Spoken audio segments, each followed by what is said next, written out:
في محل. انا بحب الاسئله اللي في الصميم دي، يعني بحب الاسئله للناس اللي مصحصحه دي. بصي يا ستي، قصه عيار 14 ده كويس ان حضرتك سالتي علشان نتكلم عليه. انا كده كنت هعمل فيديو. عيار 14 ده شركه لازوردي نزلته في 2016، اول ما انا اتعينت في الشركه في 2016. العيار ده كان ساعتها بيظهر على التلفزيون لما بيجيب لك في اللاين اللي تحت ده عيارات الذهب واسعار الذهب. كان بيظهر في التلفزيون عيار 24، عيار 21، عيار 18 وعيار 14. جميل.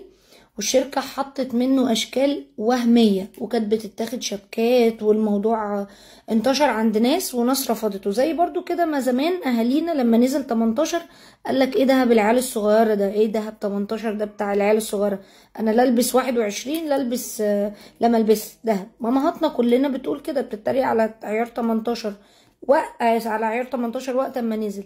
لما نزل 14 الناس ما قدرتش تستوعبه، ايه العيار اللي واطي ده، او ايه العيار القليل اللي الذهب فيه قليل وفيه معادن تانية. ونزلت منه اشكال كتير وكان سعره رخيص جدا. وبالمناسبة انا اشتريت الخاتم دوت ساعتها في 2016. ده كان من ضمن الاشكال بتاعت لازوردي اللي نازله عليه دمغة لازوردي من ورا برضو. الكلام ده من حوالي 7 سنين. ولونه زي ما هو، لون الخاتم زي ما هو اصفر اصفر، بس اصفر فاتح شوية للناس اللي هي مش بتحب الذهب الغامق، الوان الذهب الغامق يعني.